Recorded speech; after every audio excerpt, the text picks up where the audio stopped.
స్వామివారికి రక్షాసూత్రధారణ, కళ్యాణ మహోత్సవ కర్మసిద్ధి కోసంగాను, అదేవిధంగా యజ్ఞసూత్రధారణ జరిగింది. బ్రహ్మచర్య, గృహస్థ, వానప్రస్థ, సన్యాసాశ్రమాలు అని చెప్పి నాలుగు రకాలైనటువంటి ఆశ్రమ ధర్మాలు కలిగి ఉంటాయి. అందులో స్వామి బ్రహ్మచర్యాశ్రమాన్ని పూర్తి చేసుకుని గృహస్థాశ్రమాన్ని స్వీకరించమని చెప్పి స్వామికి 2వ యజ్ఞోపవీత ధారణని సమర్పణ చేశారు. లోకంలో అందరూ అంటూ ఉంటారు శ్వశురదత్త ద్వితీయ యజ్ఞోపవీతము అని చెప్పి. ఆ విధంగా స్వామివారికి 2వ యజ్ఞోపవీతాన్ని సమర్పణ చేశారు. ఇప్పుడు స్వామికి వివాహం చేయడానికి సంసిద్ధమయ్యాను కనుక కళ్యాణ మహోత్సవంలో భాగంగా స్వామివారి యొక్క ప్రవరణని ఇప్పుడు మనం తెలుసుకునేటువంటి ప్రయత్నాన్ని చేద్దాం. చతుస్సాగరపర్యంతం గోబ్రాహ్మణేభ్యః శుభం భవతు. కాశ్యపహావత్సార నైధ్రువ త్రయాధేయ ప్రవరామిద కాశ్యపదగోత్రోద్భవస్య పరబ్రహ్మవర్మణోనత్రే చతుస్సాగరపర్యంతం గోబ్రాహ్మణేభ్యః శుభం భవతు. కాశ్యపహావత్సార నైధ్రువ త్రయాధేయ ప్రవరామిద కాశ్యపదగోత్రోద్భవస్య నారాయణ పౌత్రాయ చతుస్సాగరపర్యంతం గోబ్రాహ్మణేభ్యః శుభం భవతు. కాశ్యపహావత్సార నైధ్రువ త్రయాధేయ ప్రవరామిద కాశ్యపదగోత్రోద్భవస్య ప్రద్యుమ్న పౌత్రాయ చతుస్సాగరపర్యంతం గోబ్రాహ్మణేభ్యః శుభం భవతు. కాశ్యపహావత్సార నైధ్రువ త్రయాధేయ ప్రవరామిద కాశ్యపదగోత్రోద్భవస్య శ్రీ వరాహస్వామిని కన్యాధిదేవరాయ గోవింద.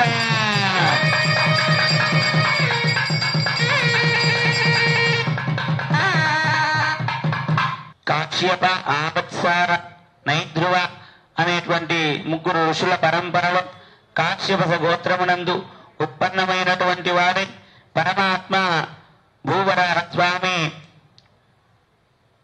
పరబ్రహ్మ శర్మ గారి యొక్క మునివనవడుగా, అదేవిధంగా నారాయణ శర్మ యొక్క మనవడుగా, ప్రద్యుమ్న శర్మ గారి యొక్క కుమారుడుగా వరాహ రూపంలో స్వామి వేయించేసి ఉన్నాడు. ఇలా సురాపురాచిత పాదపద్మ యుగరాజ అని చెబుతూ ఉంటారు.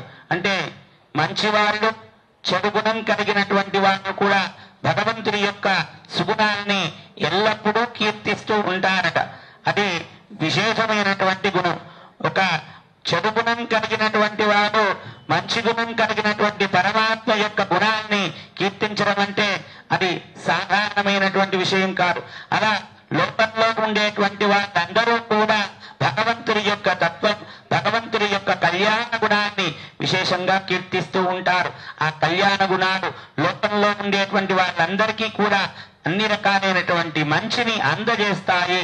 అలాంటి పరమాత్మ ఆర్తితో పిలిస్తే ఎవరికైతే సమస్య కలిగి ఉందో వారి యొక్క సమస్యని తీర్చడానికి అటు అమ్మవారి కొంగు పట్టుకొని ఉన్నా కూడా భక్తుని రక్షించడానికి పరమాత్మ పరుగున వచ్చేస్తాట.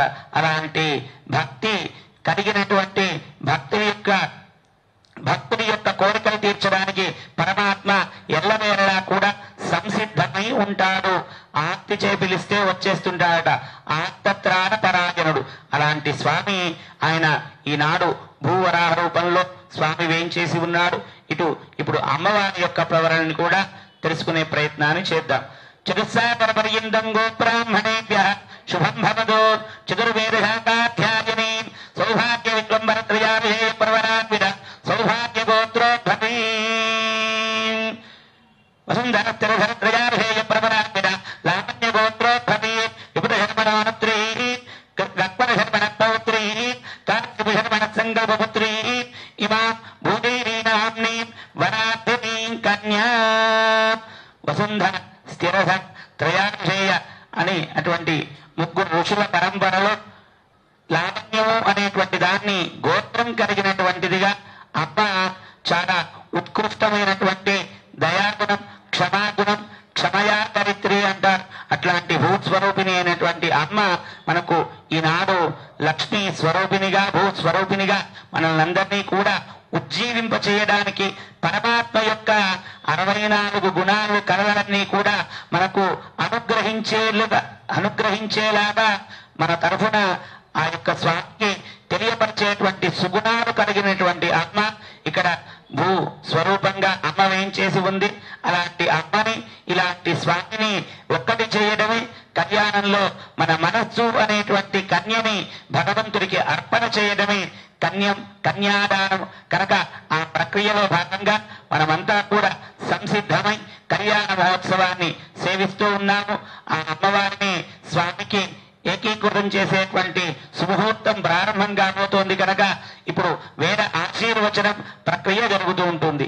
సామ్రాజ్యమని యశస్కరమరిజార్వానం గురుయాన్ సామ్రాజ్యం భోగ్యం స్వరాజ్యం వైరాజ్యం పారమేగ్యం రాజ్యం మహారాజ్యమాదేవజ్యమయం యశస్కారపరానంద ప్రభుత్వం తమేవనాథాధిపతిర్బభూవ సంగేన నాగా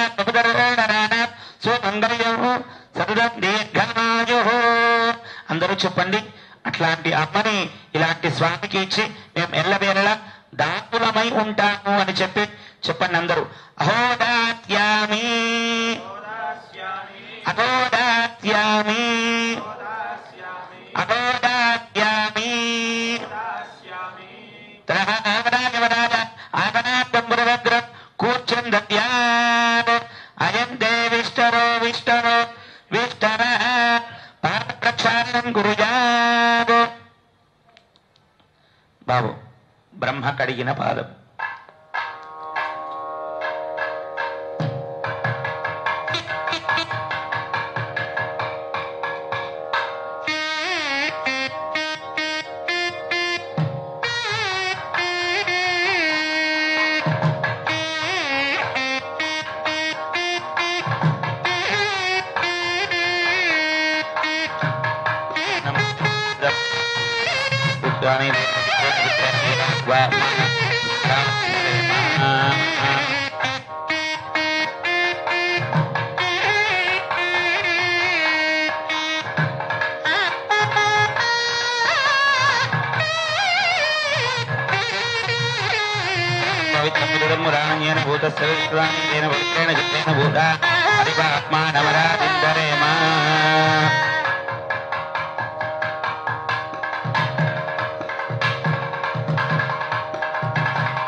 పుష్పోరగస్నవనం గురుయాన్ ఇమం మే గంగే యమునే సరస్వతీస్తోమకుందజరామరత్నజా విద్యామరుద్దేవ దత్తయా కేగేయాగోరాత్రయాయ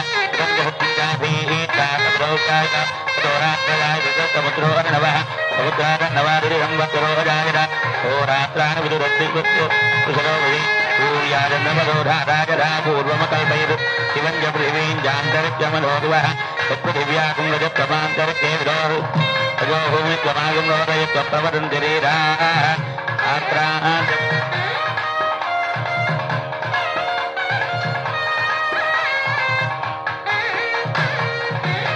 అర్చన ప్రార్థనైదే దేవమనందర్త్య ఓమర్చన ప్రార్థన ప్రియమేధాదోత్తర అర్చనీందుపుత్రక పురమురన్నృత్వత్తర అర్చన ప్రార్థన సగరారాధనే త్వత్యనమస్తు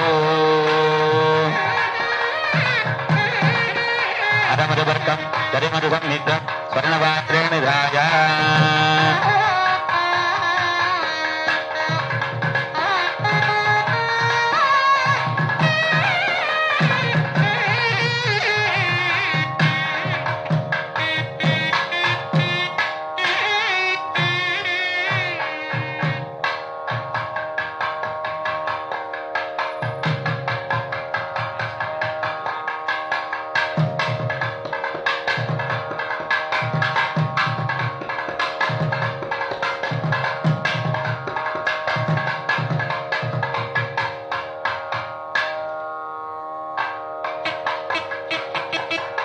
पवित्रद्वयन्निक्षिप्या ओं दरिक्रान्नोगारहिञ्जिष्णोरुत्वत्यवादिनः रभिनामगाकर्प्रणाजो गुणभुदारभत मधुपातानुपाजतो मदद्यरं दिवङ्गवः माद्वीर्णन्दन्गौषधीः मधुनन्दमुदोजदिवधुमत्पाद्यवगुङ्गजः मरुद्यौरद्विनप्पिता मधुमान्नो वनद्वविर्मधुमागुं मद्दुहूर्यः माद्वीर्ग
కళ్యాణ మహోత్సవంలో మధుపర్క ప్రార్థన పరిసమాప్తి అయింది. ఆనాడు బ్రహ్మ కడిగిన పాదముల, ఈనాడు వరాహస్వామి యొక్క శ్రీపాదాలని మనందరి తరఫు నుంచి అర్చకోన్ముఖంగా ఇక్కడ ఆరాధనలో భాగంగా స్వామి యొక్క పాద ప్రక్షాళన ప్రక్రియ పరిసమాప్తి అయి చక్కగా స్వామివారికి మధుపర్కాన్ని అందజేశారు. మధుపర్కము అంటే పెరుగు తేనె కలిపినటువంటి మిశ్రమమైనటువంటి పదార్థము. దీన్ని ఆనాడు పూర్వం నుంచి పెద్దలంతా కూడా మనకు అందజేస్తూ ఉండేటువంటి వారు. ఎందుకయ్యా మధుపర్కం ఇవ్వాలి అనంటే శాస్త్రం చెబుతోంది, వచ్చినటువంటి వాడు అల్లుడిగా కాదు కుమారుడిగా భావించి ఆనాటి నుంచి పెద్దలు ఆ అత్తగారు మధుపర్కాన్ని అందించేటువంటి వారట. అంటే ఆ అత్తగారికి ఈ యొక్క వచ్చినటువంటి అల్లుడికి మధ్యలో ఉండేటువంటి అత్తానుడి సంబంధమే కాకుండా తల్లి కొడుకుల సంబంధం లాగా కూడా ఆనాటి నుంచి ఉండాలి. తన తల్లిని ఏ విధంగా చూస్తాడో ఆ వచ్చినటువంటి అల్లుడు ఇక ఈ అత్తగారిని కూడా అదే భావనతో చూడాలి అని చెప్పి తన కుమారుణ్ణి ఏ విధంగా చూస్తుందో ఆ అత్తగారు అప్పటి నుంచి ఇంకా ఈ అల్లుడు గారిని కూడా కుమారుడిలాగా చూడాలి అని మనకు పెద్దలు పూర్వం నుంచి ఈ మధుపర్కాన్ని ఎట్లాగైతే పిల్లవాడు ఎండలో తిరిగి వస్తే తల్లి చల్లగా పొరుగు ఇస్తుందో అదే ప్రక్రియలాగా ఇక్కడ మధుపర్క ప్రార్థన మనం అందరి తరఫు నుంచి కూడా అర్చకోన్ముఖంగా భగవంతుడికి అందజేస్తూ ఉన్నారు. అంటే మనుష్య వివాహంలో ఏ విధంగానైతే చేస్తున్నారో భగవంతుడికి కూడా అదే విధంగా చేస్తున్నారేమిటి అనేటువంటి సందేహం కలగవచ్చును. కానీ ఇది ఉత్కృష్టమైనటువంటి పద్ధతి. అంటే భగవంతుడు తాను ఆచరించి చూపించినటువంటిది. పాంచరాత్ర ఆగమంలో నన్ను ఏ విధంగా అర్చించాలి అనేటువంటి విషయాన్ని తెలియపరిచారు. అదే విధంగా భగవంతుడు తాను స్వయంగా తెలిపినటువంటి పద్ధతి. మనమంతా కూడా భగవంతుడికి ఆపాదించేటువంటి ఆ పద్ధతిని మనం అనుకరిస్తూ ఉన్నామే తప్ప మనం అనుసరించేటువంటి దాన్ని భగవంతుడికి ఆపాదించడం లేదు. భగవంతుడు ఆచరించి సూచించినటువంటి పద్ధతిని లోకంలో మనమంతా కూడా ఈనాడు ఆచరిస్తూ ఉన్నాము అని మనకు ఈ విషయాన్ని తెలియపరుస్తున్నాం. మధుపర్క ప్రార్థన పూర్తయింది. ఇప్పుడు నూతన పట్టు వస్త్రాలను సమర్పణ చేస్తున్నారు. సేవించండి. ఓం ఇవం వస్త్రాని వేదసామధానే వోరచిద్రానందవో హసర్గాః అపాద్యరగమదువాన విష్పాః హృదయన మిత్రా వరుణా భజేదే. వాద్యం.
వస్త్రాన్ని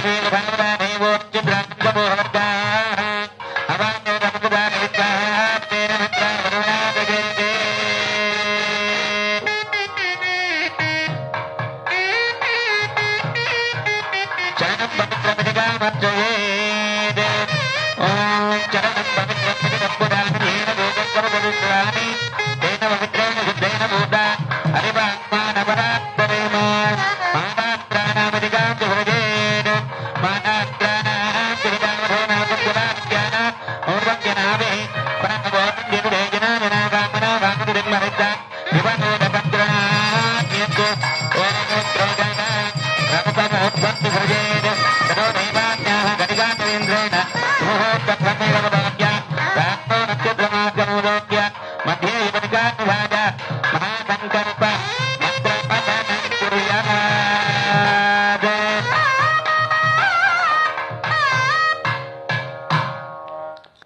కూడా కన్యాదాన సంకల్పానికి పూర్వాంగంగా చెప్పేటువంటి మహాసంకల్ప మంత్ర పఠనం ప్రారంభమవుతుంది. ఈ మహాసంకల్పము అంటే చాలా గొప్పనైనటువంటిది. ఇది ఏమిటి అంటే, ఏదైనా పని మనం చేశాము అంటే దానికి సాక్ష్యం ఉందా అని అడుగుతాం. మరి మనం కళ్యాణం చేశామంటే కూడా సాక్ష్యం కావాలి కదా. ఏమిటి సాక్ష్యము అంటే, ఇక్కడ చెబుతూ ఉండేటువంటివన్నీ కూడా సాక్షిభూతమై ఉంటాయట. సృష్టి ఆవిర్భావం, సృష్టి మొదలైనటువంటి కాలం నుంచి ఈ క్షణం వరకు ఉండేటువంటి దేవతలు, తిథులు, ప్రాంతాలు, రాష్ట్రాదులు, కొండలు, నదులు, సముద్రాలు, వీటినన్నిటినీ కూడా భాషలు, వీటినన్నిటినీ కూడా సాక్ష్యంగా ఉంచి ఈ యొక్క కన్యాదానము నేను చేస్తున్నాను అని చెప్పేటువంటిదే మహాసంకల్పము. ఆ యొక్క మహాసంకల్పంలో చక్కగా 8 దిక్కులు పాలించేటువంటి దిక్పాలకులు ఉంటారు. శ్రీమన్నారాయణుడు వైకుంఠంలో ఉంటాడు అని చెప్పి మొదలుకొని అక్కడి నుంచి కూడా ఈ పాలపుంత గెలాక్సీ వరకు వెళ్ళేటువంటిది ఇక్కడ ఈ క్షణం వరకు కూడా వస్తూ ఉంటుంది. ఈ రోజు ఉండేటువంటి తిథివార నక్షత్రాదులతోటి అది పరిసమాప్తవుతుంది. ఈ కన్యాదానాన్ని చేసేటువంటి పూర్వాంగంగా చేసేటువంటి మహాసంకల్పము చాలా గొప్పనైనటువంటిది. ఆ మహాసంకల్ప పూర్వకంగా సాక్ష్యంగా కన్యాదానం మనం చేస్తామన్నమాట. కన్యాదానము అంటే, కన్యా అంటే అష్టవర్ష భవేత్ కన్యా, 8 సంవత్సరాల పిల్లని కన్యా అంటారు. మనకు కూడా ఆడపిల్లలు ఉన్నారు, మనం కూడా కన్యాదానం చేస్తే వచ్చేటువంటి ఫలితం వస్తుంది అని భావిస్తే అది కొంతవరకు ఓకే. కానీ 8 సంవత్సరాల పిల్లకి మనం కన్యాదానం చేయలేం కనుక ఆ పిల్లని కనుక ఎప్పటికీ అష్టవర్ష భవేత్ కన్యగా ఉండేటువంటి అమ్మవారిని ఇచ్చి స్వామికి కన్యాదానం చేయటం వల్ల తప్పకుండా కన్యాదాన ఫలితం వస్తుందట. మరి ఏమిటి ఈ కన్యాదాన ఫలితము అని అంటే, 21 తరాలు మమ దశపూర్వేషాం దశాపరేషాం మద్వంశ్యానాం మాతృవంశ్యానాం నరకాతుత్తీర్య శ్రీమన్నారాయణ సాహిత్యం గచ్చతి. అంటే ఈ యొక్క 21 తరాలు ఎవరైతే ఉంటారో, మన ముందు ఉండేటువంటి పైన 10 తరాలు, తర్వాత వచ్చేటువంటి కింది 10 తరాలు, పిల్లల పిల్లల పిల్లలు, తండ్రుల తండ్రుల తండ్రులు, ఇదే విధంగా తల్లి తరఫు నుంచి ఇట్లా ఈ 21 తరాల్లో ఎవరైనా కూడా నరకపు కూపము యందు పడవలసినటువంటి స్థితి కలిగితే వారికి ఆ స్థితి తొలగిపోతుందట మనం చేసే ఈ కన్యాదానం వల్ల. ఎందుకంటే ఇది ఉత్కృష్టమైనటువంటి కన్య ఎవరయ్యా అంటే సాక్షాత్తు అమ్మవారు కనుక అటువంటి కన్యని స్వీకరించేటువంటి వాడెవడు? లోకాలన్నీ పాలించేటువంటి శ్రీమన్నారాయణుడు.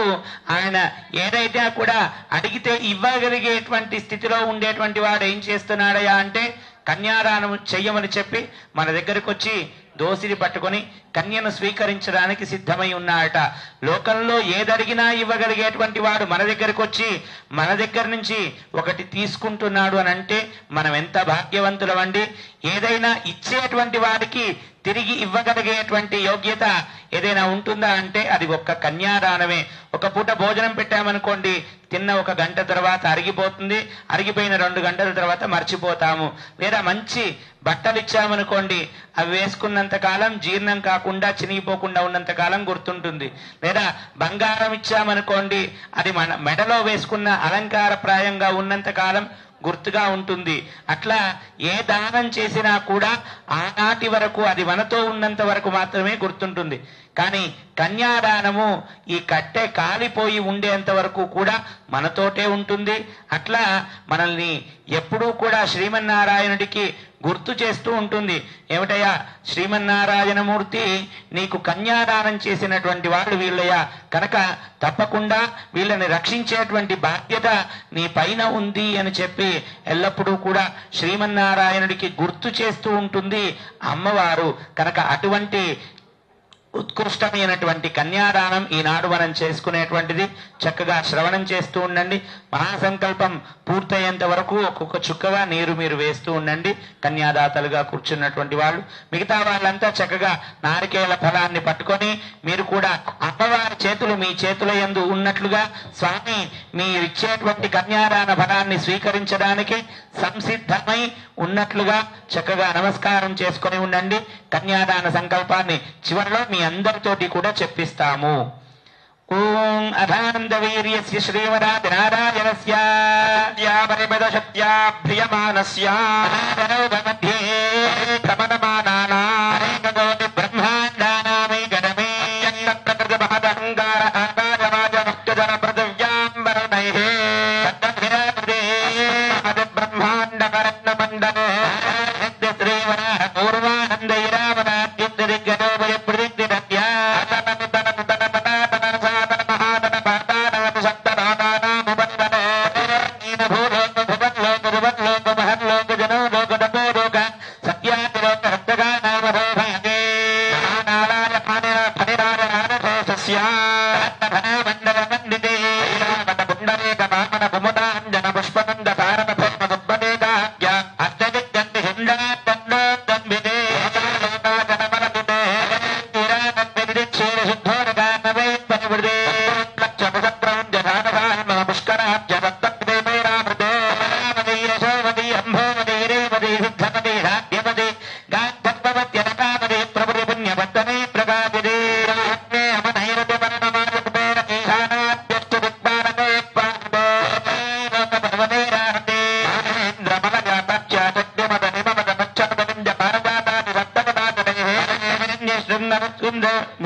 అందరూ చెప్పండి.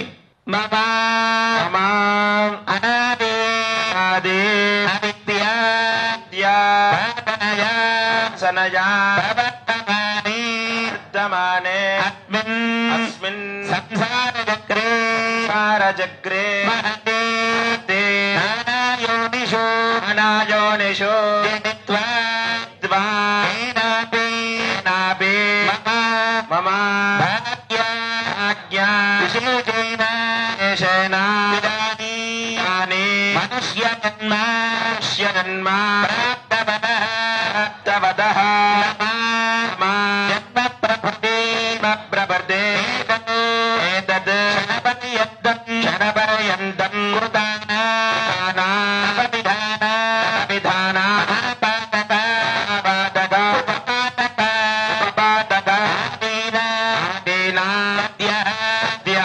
మనోధన మనోధన శ్రీమన్నారాయణ శ్రీమన్నారాయణ కైంకర్య రూప శ్రీ వరాహస్వామినే స్వామినే శ్రీ శ్రీ భూదేవి నామక భూదేవి నామక కన్యకా కన్యాదానం కన్యాదానం కరిష్యే కరిష్యే.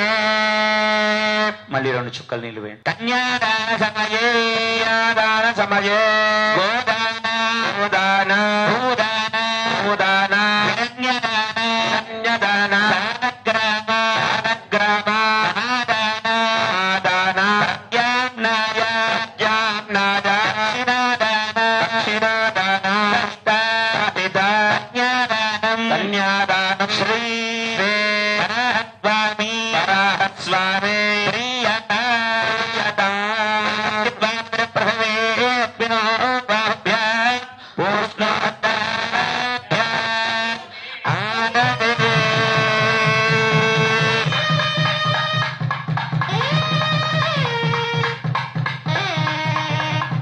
ఆ ప్లేట్లు కన్యాదానం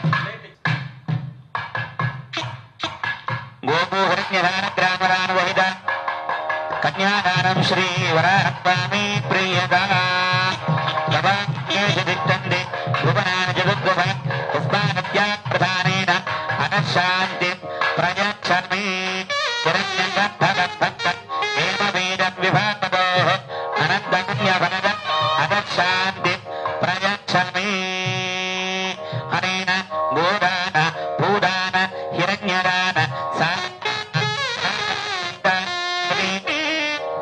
భూదేవేన దానం శ్రీ వరాహస్వామి ప్రియత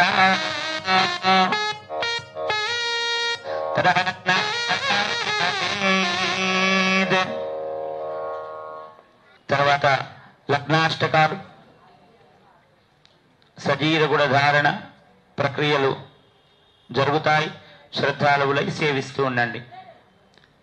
తదైవ రత్నం సువినందరేవ నారాపనంద్రవనందరేవ విద్యాపనందేవ వనందరేవ లక్ష్మీపదేదేంతికం స్మరామి. సావధాన సుముహూర్తే సావధాన లగ్ని సావధాన లక్ష్మీనారాయణ ధ్యాన సావధాన శ్రీకాంతాపురకుంభంగో వరేరంభో పురాణాగ్నిదే పూర్వాచార్యపదంభవే విరమదం శ్రీపాంచరాత్రాపమ విశ్వద్వేన భేజన ప్రభుర భక్తేశ్వరాదే విరహ పాదాత్మో భగవాన్ పురాణ పురుష కుర్యాత్తరమంగళో సావధాన ముహూర్తే సావధాన సురత్నే సావధాన లక్ష్మీనారాయణ ధ్యాన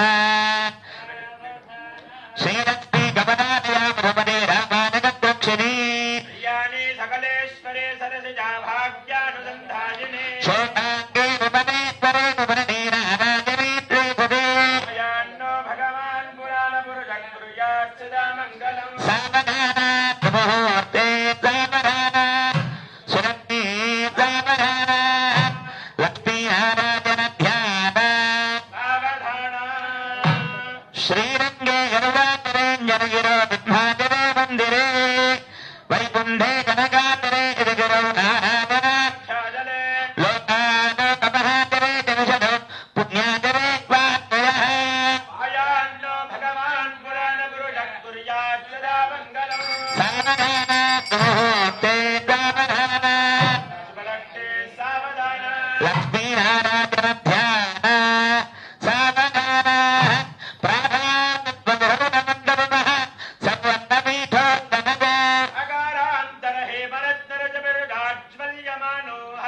నిత్యం నిత్యమహాత్తమం బహుభిరన్మానందమగ్రోత్తమో नो भगवान् पुराणपुरुषः कुर्यात् सदा मङ्गलम् సావధానాత్ ముహూర్తే సావధానాత్ సురగ్నే సావధానాత్ లక్ష్మీనారాయణ ధ్యాన सावधान నానావేదపురాణానుభవ శ్రీపాంచరాత్రాగమః अस्त्राणामधिकैः समस्तमदने శ్రీవైష్ణవేదాత్మనః भक्तैर्भागवतोत्तमैः प्रतिदिनं संस्येव्यमानो हरिः పాదాన్నో భగవాన్ పురాణగురుజత్ప్రియాత్తరామంగళం सावधानस्मुहूर्ते सावधान शुभलग्ने सावधान లక్ష్మీనారాయణ ధ్యాన సావధాన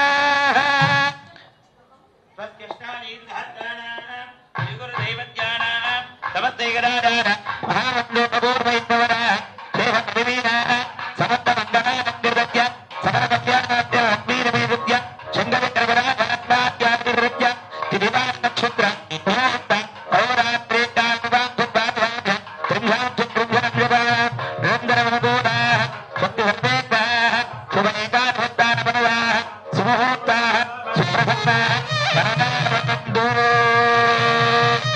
గోవింద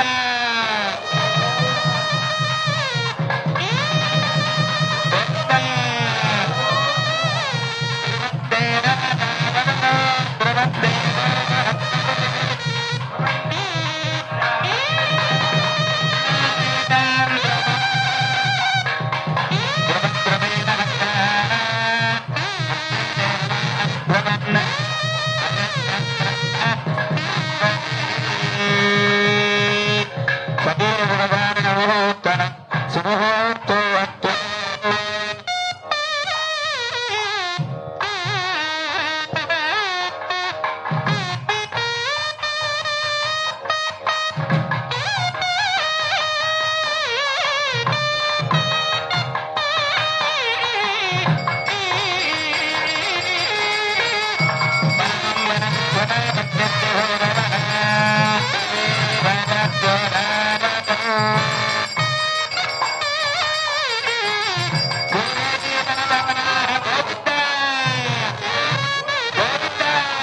గోవింద గోవింద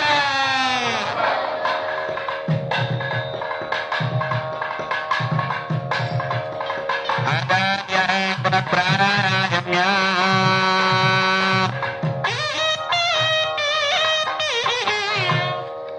ఈ యొక్క జ్యేష్ఠ పౌర్ణమి పురస్కరించుకొని మనం గత 3 సంవత్సరాలుగా ఇది 3వ సంవత్సరం ఏరువాక పౌర్ణమి అంటారు ఈ జ్యేష్ఠ పౌర్ణమిని. భూమికి సంబంధమైన ఏదైనా పని చేద్దాం అనుకున్నప్పుడు మన దగ్గర అవకాశం లేదు కదా, భూమి దున్నాలన్నా చేయాలన్నా మన ఈ పట్టణంలో ఈ యొక్క నగరంలో అవకాశం లేదు కాబట్టి మనం భూ వరాహ స్వామి వారి కళ్యాణం చేద్దామని ఒక సంకల్పం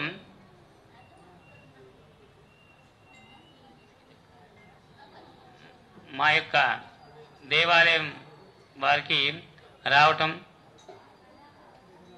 వచ్చిన వెంటనే ఈ యొక్క భూవరాహ కళ్యాణాన్ని గత 3 సంవత్సరాలుగా నిర్వహించుకుంటున్నాం.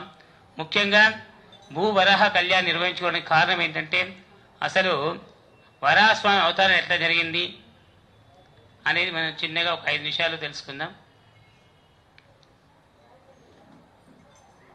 మనిషికి స్త్రీ అంటే లక్ష్మి, స్త్రీ అంటే లక్ష్మీదేవి. లక్ష్మి స్త్రీకి ఇంకో అర్థం ఏముందంటే కీర్తి అని ఒక అర్థం ఉంటుంది. యశస్సు అంటే మనిషికి ఎప్పుడైతే పేరు వస్తుందో అప్పుడు మనిషిలో గర్వం పెరిగిపోతుందట. నా అంత వాళ్ళు లేడు అనే గర్వం పెరిగిపోతుందట. నేను అనే గర్వం ఎప్పుడైతే పెరిగిపోతుందో అప్పుడే మనిషికి పతనం మొదలవుతుందట. అదేవిధంగా ఒకానొక కాలంలో జయ విజయులకు ఇట్లాంటి గర్వమే ఆవహించిందట. ఏంటంటే శ్రీ మహావిష్ణువుకు దగ్గరికి ఎవరు వెళ్ళాలన్నా మా ఆజ్ఞ తీసుకొని వెళ్ళాలి, మా అనుజ్ఞ మా ఆజ్ఞ తీసుకొని వెళ్ళాలి అని చెప్పేసి వాళ్ళకు లోపల అహంకారం వచ్చేసిందట. సాక్షాత్తు లక్ష్మీదేవిని ఆపేశారట లోపల వెళ్ళకుండా. లక్ష్మీదేవి ఆపేస్తే లక్ష్మీదేవి ఏం చేస్తుంది? ఏం లేదు, తను మన దగ్గర నుండి వెళ్ళిపోతుంది. ఎప్పుడైతే లక్ష్మీదేవి వెళ్ళిపోతుందో కీర్తి యశస్సు అంతా పేరు అంతా కూడా వెళ్ళిపోతుంది. అదే వీరికి జరిగిందట. ఎలా జరిగింది?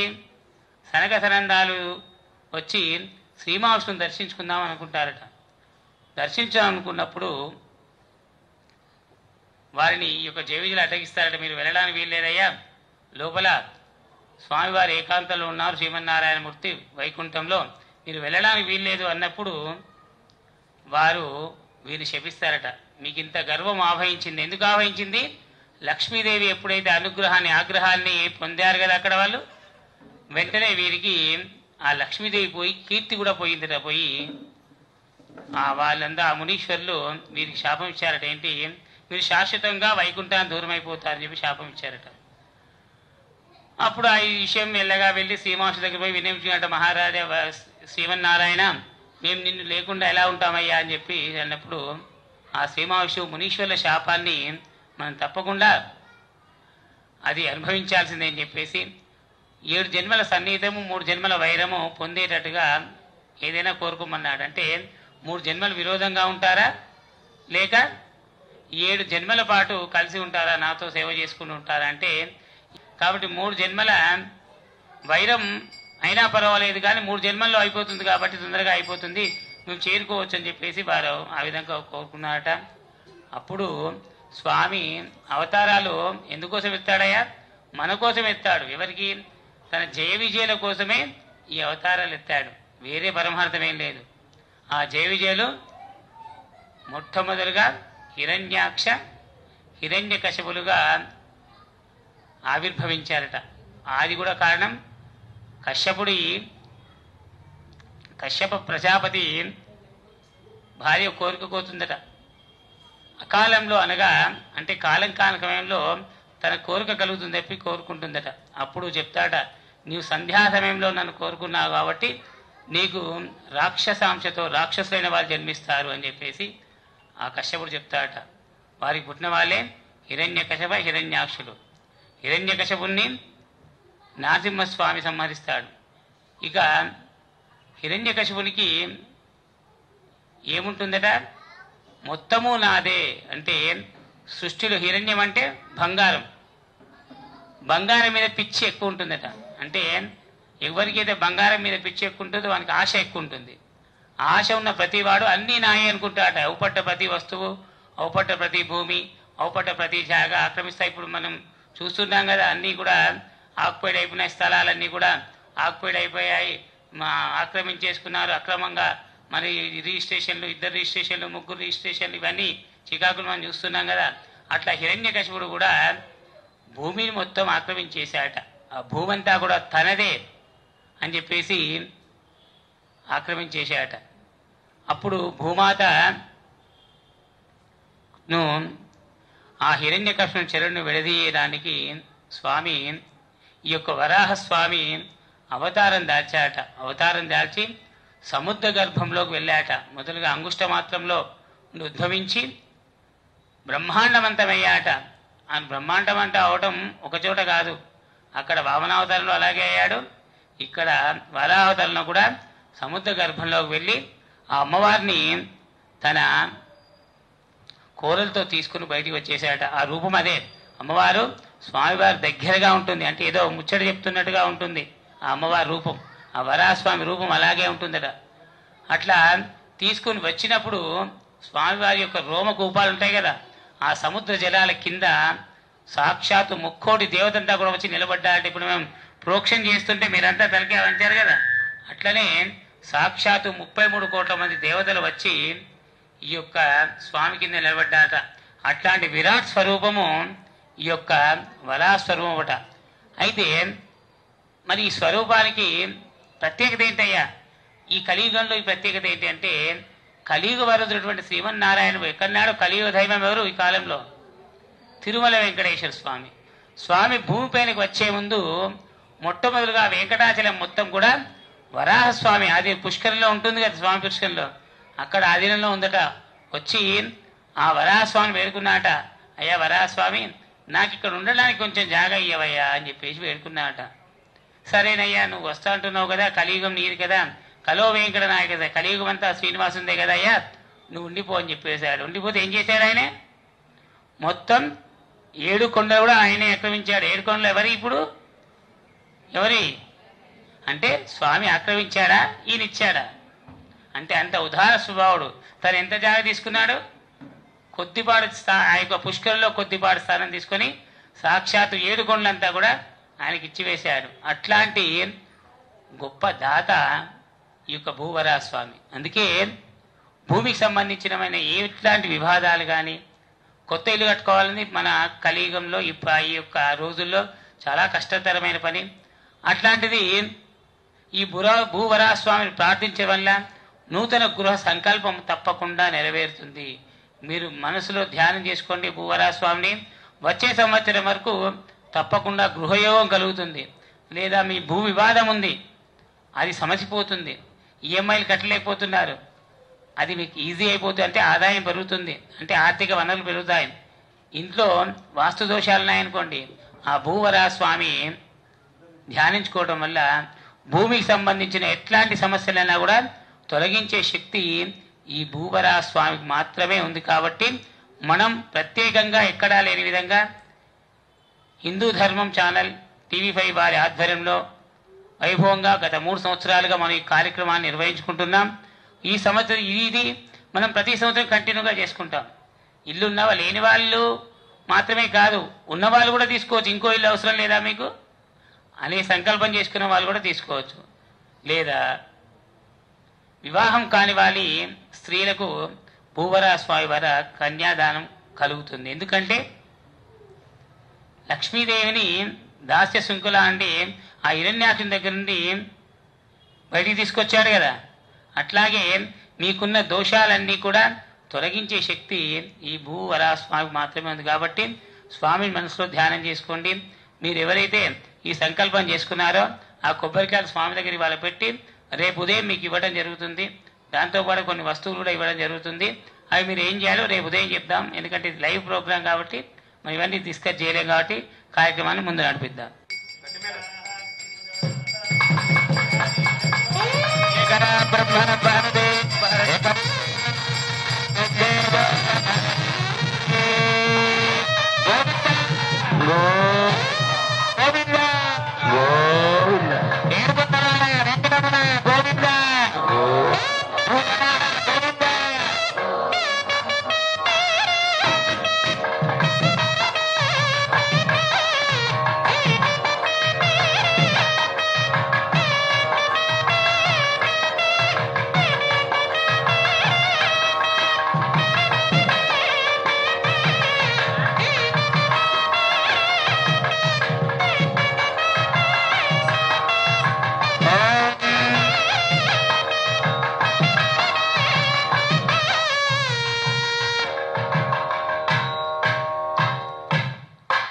పరమాత్మ అర్చారూపంలో ఉన్నాడు కనుక ఈ అర్చారూపంలో ఉండేటువంటి పరమాత్మకి అర్చారూపంలో ఉండేటువంటి అమ్మవారిని ఇచ్చి మనం వివాహం జరుపుతూ ఉన్నాం.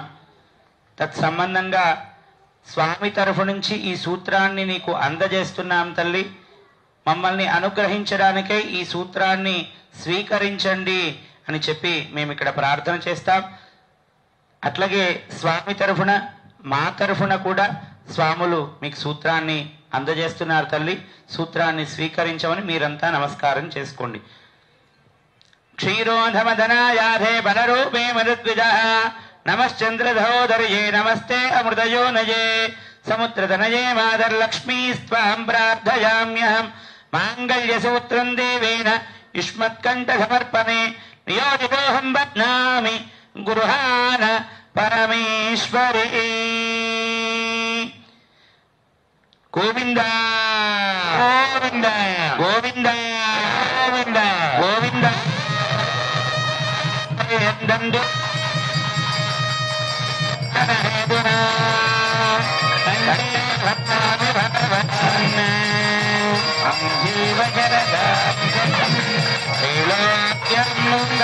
గురు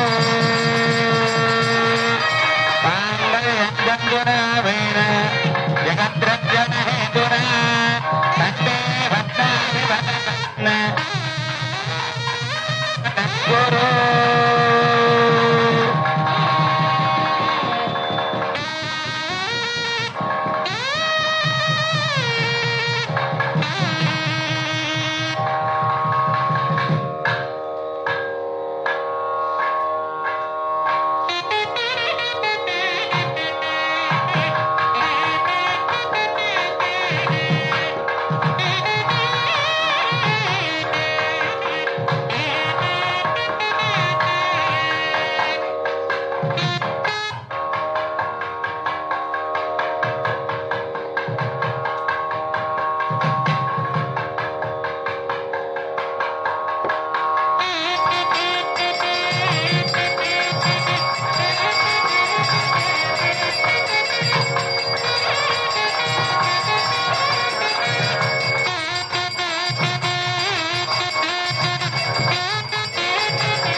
కళ్యాణంలో ఈ మాలాధారంతో కళ్యాణోత్సవం పరిసమాప్తి కాబోతుంది. అందులో ఆఖరి ఘట్టం ఆశీర్వచనము. అందరికీ కూడా మీ మనసులో ఉన్న సంకల్పాలన్నీ కూడా, అంటే కోరిక, సంకల్పం అంటే ఏంటి? కోరిక. ఆ కోరిక ఎలా ఉండాలయ్యా అంటే తీరే విధంగా ఉండాలి. భగవంతుని కూడా ఆశ్చర్యం కలిగించేది మనం కోరే కోరిక. పరీక్ష రాయకుండా పాస్ కావాలనుకోవటం, ఏం చదవకుండా ఎగ్జామ్ హాల్లో జవాబులన్నీ రావాలనుకోవటం, మన ఆదాయం 10,000 ఉంటే ₹1,00,000 ఖర్చు కోరుకోవటం, అట్లాంటివన్నీ కోరుకోకుండా మన శక్తి ఎంత అనేది తెలుసుకొని కోరిక కోరాలట. భగవంతుని దగ్గర కోరిక కోరాల్సిన అవసరం ఏముంటుంది? అవసరం లేదు. ఎందుకంటే ఒక తండ్రి ఉన్నాడు అనుకోండి, ఆ తండ్రి తన కొడుకు ఏం కావాలనో మొదలే ఆలోచించుకుంటాడు. ఆ పిల్లవాడికి తెలియదు. ఫీజు కట్టాలనుకోండి, ఒక నెల ముందే ప్రిపేర్ అయి ఉంటాడు. ఇప్పుడు ఎంసెట్ ఫీజు కట్టాలనుకోండి, ₹1,00,000 మొదలే ఆ తండ్రి రిజర్వ్ చేసుకొని ఉంటాడట. అదేవిధంగా ఒక కుమార్తె పెళ్లి కొరకు తల్లిదండ్రులు ప్రిపేర్ అయి ఉంటారు. ఎలా చేయాలి ఒక ఆలోచన ప్రకారంగా ఉంటారు. ఎందుకు ఉంటారా ఉండరా? అదేవిధంగా స్వామి కూడా మన పట్ల అలాగే ఉంటాడట. మనమంతా కూడా స్వామి సంతానం నమ్ముతున్నాం కదా, నమ్ముతున్నారా లేదా? ఆ సంతానం నమ్మినప్పుడు, ఒక తల్లిదండ్రి ఇంత ఆలోచించినప్పుడు, సృష్టికర్త అయిన భగవంతుడు ఇంకెంత ఆలోచిస్తారు మన గురించి? అనుక్షణం మన గురించి ఆలోచిస్తూ ఉంటాడట. ఆలోచిస్తూ ఉండి మనం ఏం తప్పు చేశామో ఆ తప్పు సరిదిద్దుకుంటూ ఉంటామట. మనకు అనిపిస్తూ ఉంటుంది, మనం రోజు పూజ చేస్తామండి, మాకు ఈ విధంగా కష్టాలున్నాయి, ఇన్ని బాధలు మాకే పెడుతున్నాడు, ఇంత కష్టం చేసుకుంటున్నాము, రోజు పారాయణం చేస్తున్నాం, ఇన్ని కష్టాలు పెడుతున్నాం అనుకుంటాడట. అలా కాదు. ఒక చిన్న ఎగ్జాంపుల్ చెప్తాం. మనం బజార్కు పోయి కూరగాయలు అన్నీ తీసుకొని వచ్చామనుకోండి, వచ్చి రాగానే వెంటనే ఒక 2 నిమిషాల్లో కింద ఫ్రీగా మనకి ఏదో వస్తువు వస్తుందంటే ఏం చేస్తాం? ఆ కూరగాయలన్నీ అట్లా ఆగమాగం పడేసి వెళ్ళిపోతామా లేదా? అప్పుడు చదువుకోంగా ఇవన్నీ ఉల్లిగడ్డలలో వెల్లిగడ్డలు పెట్టేంగా టకటక సంచి గుమ్మరించి సంచి పట్టుకుని వెళ్ళిపోతాం. ఇది కూడా స్వామి అన్వయించుకోవచ్చు. మనం ఎలా అన్వయించుకోవచ్చు? స్వామి కూడా కష్టాలన్నీ టకటక వెంటనే ఇచ్చేసేస్తాడు. అన్ని చిన్న చిన్న కష్టాలు ఇచ్చేస్తాడు. ఎందుకు? ముందు మీకు పెద్దది ఏదో మేలు చేయడం కోసమే ఈ కష్టాలు ఇస్తున్నాడు అనుకోవాలి. అంతే తప్ప ఈ కష్టాలకు భయపడి జ్వరం రాగానే గుడి బంద్ చేస్తాం. జ్వరం వచ్చినప్పుడే గుడికి పోవాలి. విష్ణుదాస పారాయణలో ఉంటుంది, నా భయం కొచ్చిదాపం, భయం తొలగిపోతుంది, జ్వరం రాదు, నద్వాదు జయం. అట్లా ఏదైనా దూరం చేసే శక్తి స్వామి నామానికే ఉంది. అట్లాంటి నామాన్ని మనం ఎల్లవేళలా స్మరిస్తూ ఉండాలి. 24 గంటలు గుడికి రమ్మని మేము కోరటం లేదు. స్మరిస్తూ ఉండాలి. ఇంట్లో తను ఏది చేసినా స్వామి దయతోటి, స్వామి యొక్క అనుగ్రహంతో జరిగింది నాకు, నేను ఇల్లు కట్టాను, నేను భూమి కొన్నాను, నేను ఇంత సంపాదించాను అనే మాటలు మర్చిపోండి. స్వామి అనుగ్రహం వల్ల నాకు లభించింది అనే మాట ఎప్పుడైతే మీరు తెచ్చుకుంటారో అప్పుడు స్వామి దగ్గర మీరు దేహి అని అయ్యా ఇది ఇవ్వు అనాల్సిన అవసరం లేదు. మీరు నాకు ఇది కావాలి అని తీసుకునే శక్తి మీకు ఇస్తారు స్వామి. పోయి స్వామి దగ్గర పోయి అయ్యా నాకు ఇది కావాలి ఇవ్వాలంటే సాయంత్రం వరకు మీకు వచ్చేటట్టు ఏర్పాటు చేసుకోవాలి. అలా సాధించాలి స్వామి దగ్గర. ఇప్పుడు స్వామిని పరిపూర్ణంగా మనం పొందినప్పుడే ఈ యొక్క మనం స్వామి దగ్గర అడిగి మరీ తీసుకోగలుగుతాం. అట్లాంటి తెచ్చుకోవాలంటే స్వామిని విశ్వసించాలి. మనం పరిపూర్ణంగా ఏదో వచ్చి భయానికి మొక్కులు మొక్కొద్దు, భయానికి మొక్కులు తీర్చొద్దు. భక్తితో ఏదైతే సాధిస్తామో అది తొందరగా జయం సాధిస్తుందట. నామంతో ధ్రువుడు ఆకాశంలో ధ్రువ నక్షత్రంగా వెళ్ళిపోడు. ఏం చేశాడు? ఆయనే నామం ఒకటే ఉచ్చరించాడు. ఓం నమో నారాయణ. ఆయన మంత్రాన్ని ఒకటే ఉచ్చరించడం వల్ల ఆయన ఆకాశంలో ధ్రువ నక్షత్రం కలిచాడు. అంత గొప్ప దీప్తి. అదేవిధంగా స్వామి మన కష్టాలు వచ్చినప్పుడు కూడా అలాగే వస్తాడు. మనకు ఎగ్జాంపుల్స్ చాలా ఉన్నాయి భాగవతంలో. ఎప్పుడు? గజేంద్ర మోక్షం అప్పుడు.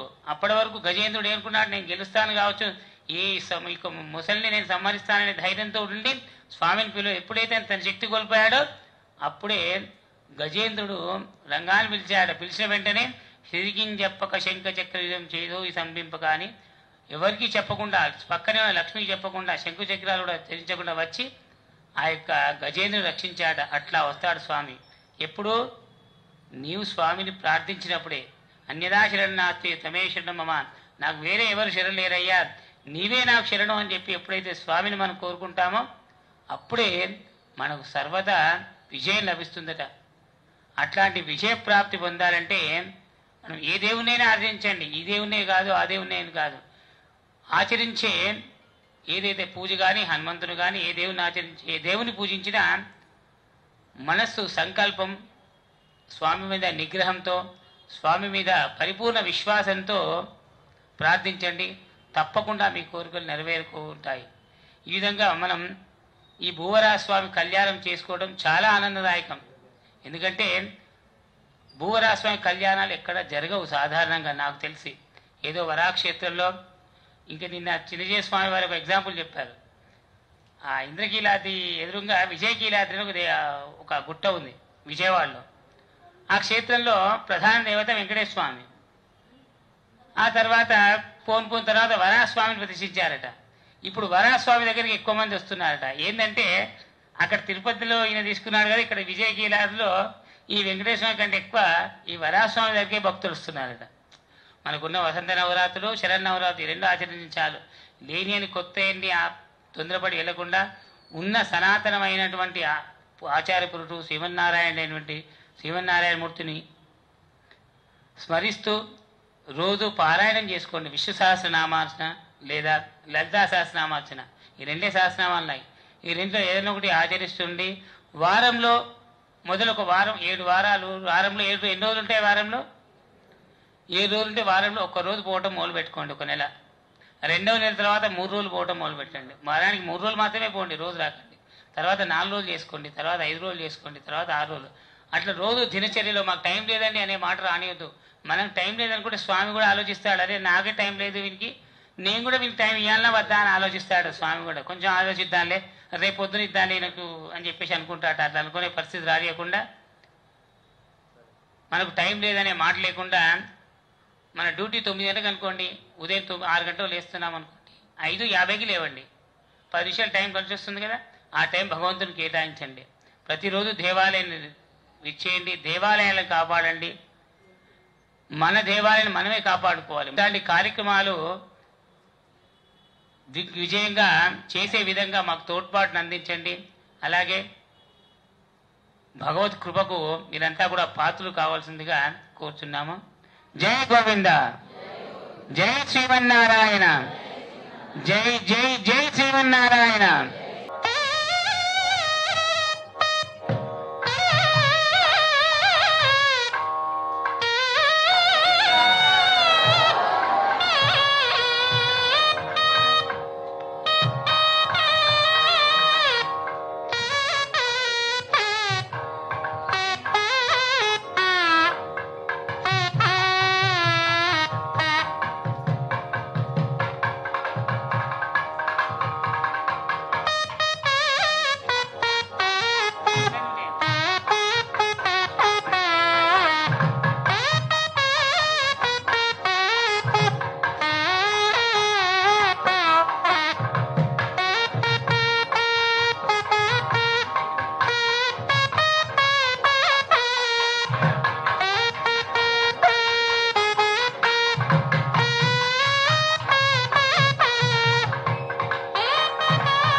అనుకులవాదో మహాదేవే ధీమహి తన్నో లక్ష్మీ ప్రచోదయాత్ ధనుర్ధరాయ విద్మహే ధనుర్విద్యే ధీమహి తన్నో ధరాత్ ప్రచోదయాత్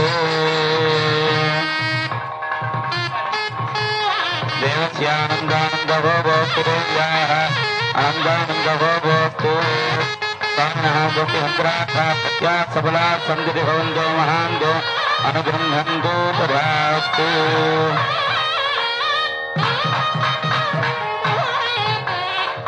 శ్రీవరాహస్వామినః శ్రీభూదేవ్యాః కళ్యాణ మహోత్సవే భద్రావతే క్రియాలోకే నియమలోకే భవంతో మహాంతో శ్రీభూవరాహస్వామినః పరిపూర్ణానుగ్రహేణ ఏతాః భక్తానాం భూవరాహస్వామినః కళ్యాణ మహోత్సవం సేవితుమాగతానాం భక్తజనానాం క్షేమస్థైర్య ధైర్య వీర్య విజయాభయాజురారోగ్య ఐశ్వర్యాభివృద్ధి భూయాభివృద్ధి భవంతో మహాంతో అనుగృహంతో జనాః సుఖినో భవంతు.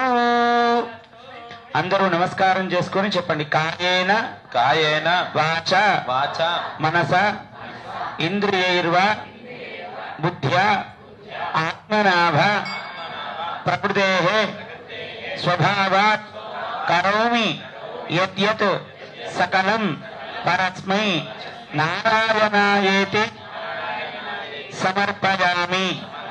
శ్రీమన్నారాయణాయేతి సమర్పయామి. సర్వం శ్రీకృష్ణార్పణమస్తు. సర్వం శ్రీ భూవరాహస్వామి చరణారవిందార్పణమస్తు. లోకాత్ సమస్తాః సుఖినో భవంతు. ఈరోజు జ్యేష్ఠ పౌర్ణమి రోజు. ఇది 3వ సంవత్సరం స్వామివారి భూవరా స్వామి కళ్యాణం జరుపుకుంటాం. ఈరోజు నా శిరసా ఉంచి చక్కగా కళ్యాణం జరుపుకున్న ఋత్వికులకి, అలాగే శ్రీ శ్రీ శ్రీ శివరామాంజనేయ దేవాలయం భక్తులందరికీ, ముఖ్యంగా TV5 హిందూ ధర్మం యాజమాన్యానికి 72 కంట్రీలకు లైవ్ అందించిన ఘనత వారికి చెంది వారికి శిరసా వచ్చి ధన్యవాదాలు తెలుపుతూ, హిందూ ధర్మం ఛానల్ వాళ్ళకి దగ్గర 72 కంట్రీలకు వెళ్తుందండి. అలాంటిది లైవ్ ఇచ్చారు. ఇది 3వ సంవత్సరం లైవ్ ఇవ్వడం. అంత గొప్ప దేవాలయం. మీరందరూ వచ్చినందుకు కూడా ధన్యవాదాలు. హిందూ ధర్మం ఛానల్ వాళ్ళకు ధన్యవాదాలు తెలుపుతూ